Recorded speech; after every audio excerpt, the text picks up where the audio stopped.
자, 여러분들 안녕하십니까? 오늘의 문제 이제 시작합니다. 자, 우리 이제 2022년 새해가 밝았습니다. 오늘 이제 이번 시간이 첫 시간인데, 자, 우리 이제 행정법 얼마 안 남았거든요. 안 남았는데 오늘 우리가 이제 준비한 문제가 이제 행정심판제도입니다. 심판제도인데, 자, 우리 지금 시험이 지금 3월 26일로 정해져 있죠, 그죠? 그래서 지금 여러분들은 엄청나게 이제 바쁜 타임입니다. 그래서 새해라고 해가지고 좀 흔들리지 마시고 자리 쭉 잡고 좀 열심히 좀 하시기 바랍니다. 자, 이번에 모두 다 합격하셔야죠. 자, 그럼 오늘 이제 문제 들어갈게요. 자, 행정심판입니다. 여러분들 행정심판은, 자, 행정청이 A라는 사람에게 어떤 처분을 했습니다. 근데 A라는 사람이 억울해서 이제 제기하는 거 아닙니까? 그러면 행정심판은, 자, 누가 하는 겁니까? 행정심판위원회가 이제 행정청의 처분이 옳은가 그른가를 판단하는 거잖아요. 근데 그 행정심판위원회는 입법부예요, 사법부예요, 행정부예요, 행정부잖아. 그러니까 행정청이 처분을 했는데 행정부에 있는 행정심판위원회가 옳은가 그른가를 따지는 제도, 이게 행정심판이거든요. 자, 그럼 이제 그런 기본 전제를 알고서 하나씩 이제 우리가 문제를 격파해 갑시다. 첫 번째가, 우리 판례가 뭐라고 했냐면요, 여러분들 이신청이라는 제도하고 행정심판이라는 제도는 똑같은 제도입니까? 두 개는 다른 제도입니까? 다른 제도죠. 자, 우리 한번 질문 한번 해볼게요. 여러분들, 내가 공공기관에게 정보 공개를 청구했습니다. 그러면 공공기관은 공개할까 말까를 며칠 이내에 결정합니까? 10일 이내에 결정해야 되죠. 부득이한 경우는 10일 범위 연장할 수 있는 거 들어보셨죠? 근데 행정청이 나한테 뭐라고 했냐면요, 네가 원하는 정보를 공개 못하겠다, 공개를 거부한 거예요. 그러면 나는 열받잖아요. 열받으니까 내가 뭐 제기할 수 있습니까? 이신청 제기할 수 있고, 이신청으로 안 되면 행정심판 갈 수 있고, 소송 갈 수 있고 해서 이신청과 행정심판 거기서 나오잖아요. 그럼 나는 이신청을 거쳐야만 심판 갑니까? 거기서 안 거치고도 바로 갈 수 있었습니까? 안 거치고도 바로 갈 수 있었잖아요. 기억나세요? 그러면 이신청과 행정심판 분명히 다른 제도인데, 만약에 내가 행정심판을 제기합니다. 심판을 제기하는데 뭐라고 썼냐면 이신청이라고 쓴 거야, 제출하면서. 근데 이신청이라고, 형식은 이신청서라고 썼는데 내용은 행정심판 제기하는 내용이에요. 그러면 이거는 이신청입니까? 행정심판입니까? 반대로 내가 표지에다가는요, 행정심판 청구서 이렇게 썼어요. 근데 내용을 보니까 내용은요, 이신청인 거지. 그럼 이거는 형식을 강조합니까? 내용 강조합니까? 이거예요. 그래서 이신청인가 행정심판인가는 뭘 가지고 따지냐에 대해서 우리 판례는, 야, 형식보다는 내용이 중요하다고 봤다고요. 따라서 책 보시면 이신청을 제기할 사람이 처분청에다가 표제를 행정심판 청구서 이런 서류를 제출했어요. 한마디로 형식은 행정심판인 거 아닙니까? 그런데 내용에 이신청 요건에 맞는 불복지지 사유가 충분히 기재되어 있다면 이거는 형식이라고요, 내용 따라간다고요? 내용 따라가. 따라서 이거는 행정심판이다, 이신청이다, 이신청입니다. 아시겠습니까? 반대로 이신청서라고 돼 있지만 내용이 행정심판의 내용이면 이건 뭐예요? 행정심판인 겁니다. 따라서 우리 판례는 이렇게 보고 있습니다. 따라서 청구서 형식은 이거지만 내용이 이신청이니까 이건 이신청으로 볼 수 있다. 맞는 거 아시겠죠? 따라서 여러분들은 이 말을 하나만 써놓으시기 바랍니다. 행정심판은 엄격한 형식을 요하지 않는, 엄격한 형식을 요하지 않습니다. 요하지 않는 요식행위입니다. 그러니까 문서로 제기는 하는데 반드시 꼭 행정심판 청구서 꼭 이렇게 쓸 필요는 없다는 얘기죠. 됐죠? 그래서 이거는 맞는 지문 이해하셨죠? 넘어갑니다. 두 번째, 자, 여러분들, 내가 지금 행정청으로부터 내가 이제 동작구에서 술집을 해요. 근데 동작구청장 나한테 영업허가 취소를 때린 거예요. 나 열받잖아. 열받으니까 내가 억울해가지고 억울합니다 하면서 행정심판을 제기했어.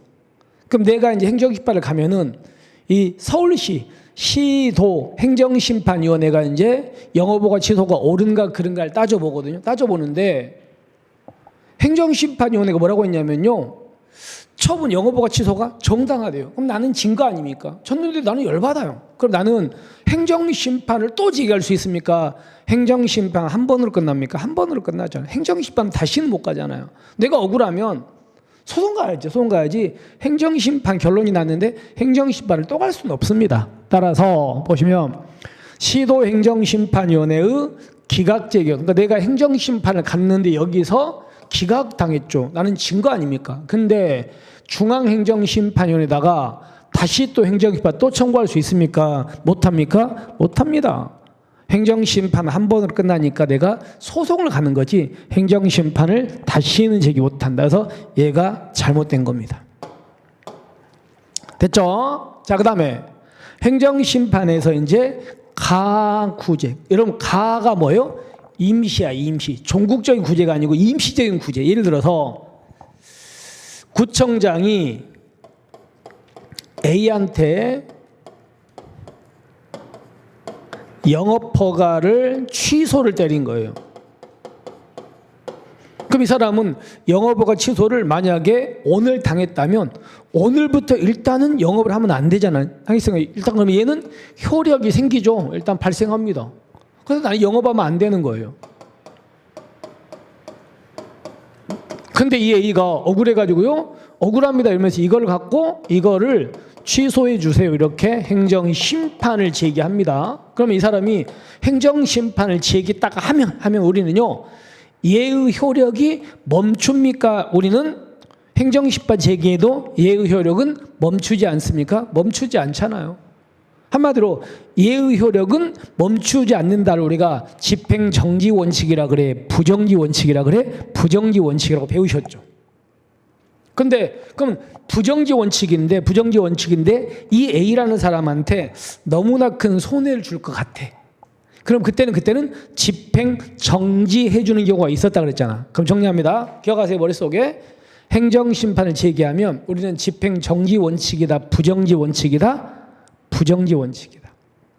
근데 예외적으로 이 사람한테 중대한 손해가 발생될 것 같으면 엄격한 요건 하에서 집행 정지를 시켜줍니다.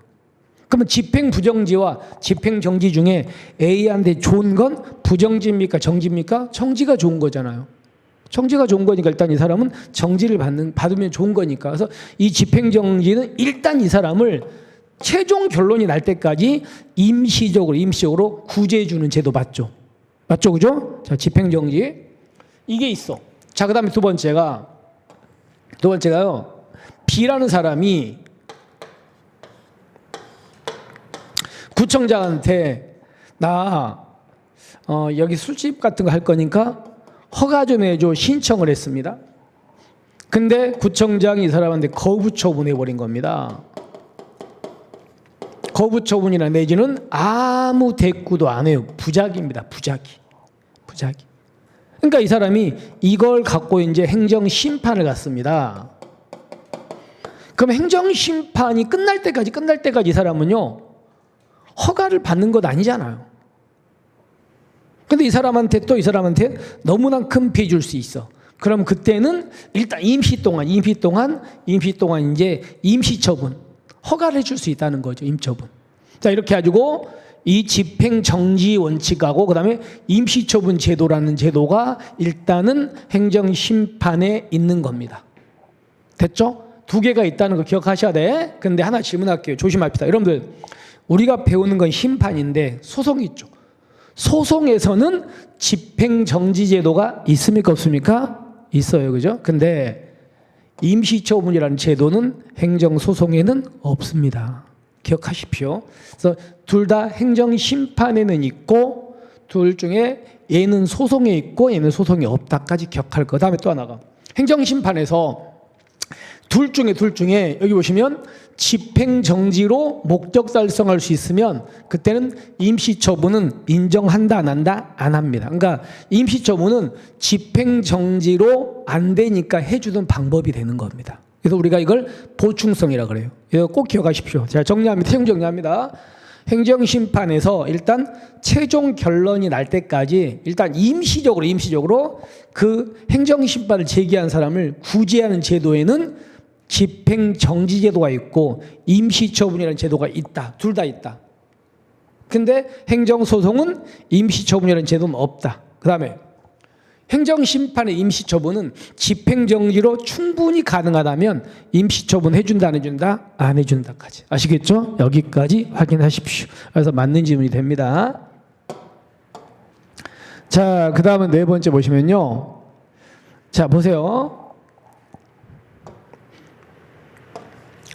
만약에 구청장 A한테 영업허가를 취소를 때렸습니다. 근데 영업허가 취소할 때 그냥 때리는 게 아니고 뭔가 영업허가 취소를 때리는 뭐 이유가 있을 거 아닙니까? 이유인데 그 이유가 뭐였냐면요. 야, 너네 업소에서 예를 들어서 성매매를 알선했다.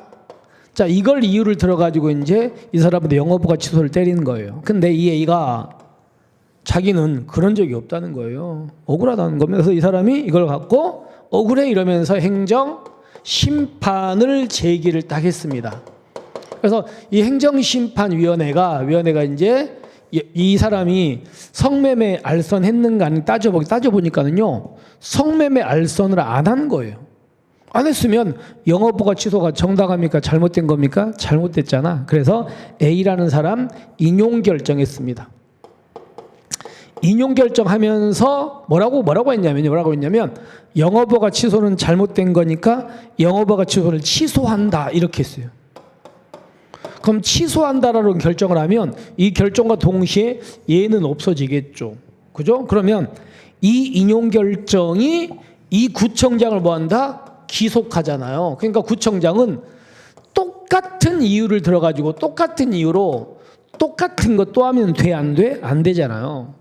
아니 똑같은 거 이유로 똑같은 거 또 해버리면 이 사람이 인용 결정 받은 의미가 없잖아요. 그래서 똑같은 걸 이유로 똑같은 거 못하게 합니다. 이걸 우리가 뭐라고 한다? 이거를 재결의 무슨 역이라 그래? 기속역이라 그래요. 자, 다시 한번 행정청은 똑같은 이유로 똑같은 거 또 할 수 없다. 이게 기속역. 그리고 이 기속역은 법조문에 써 있습니다. 아시겠죠? 그래서 재결의 효력 관련해서 행정심판법에 명문으로 규정을 두고 있는 건 이 재결의 무슨 역이다? 기속역. 기속역 개념 잡으셔야 됩니다. 행정청은 인용 결정이 나면은 똑같은 이유로 똑같은 거 못한다. 아시겠죠? 왜냐하면 잘못됐다 그랬으니까. 이게 기속역이고 이거는 행정심판법에 법조문이 있다. 아시겠죠? 자, 그러면 이제 문제를 우리가 종합을 해볼까요? 자, 이신청리의 행정심판은 형식이 중요하다, 내용이 중요하다, 내용이 중요하다. 그 다음에 한 번 행정심판 결정이 나면 재심판한다, 못한다. 행정심판 한 번으로 끝난다. 그러니까 소송 가라 이렇게 되겠죠. 그 다음에 임시처분 제도와 집행중지 제도인데 행정심판은 둘 다 있다. 그리고 임시처분은 집행정지로 목적 달성 가능하면 임시처분은 안 된다. 그리고 행정심판법에 나와 있는 건 재결의 무슨 역이다? 기속역이다. 아시겠죠? 자, 이렇게 해서 오늘의 문제를 마무리하겠습니다. 자, 오늘 고생하셨고요. 여러분 새해 복 많이 받으시고 이번에 꼭 합격합시다. 자, 우리는 이제 내일 있죠. 내일하고 이제 당분간 한 2, 3일 정도는 행정심판 문제를 좀 낼 거거든요. 그래서 내일 또 우리가 행정심판을 여러분과 같이 풀어보는 시간을 갖겠습니다. 자, 오늘 고생하셨고요. 우리는 내일 뵙겠습니다. 짱바.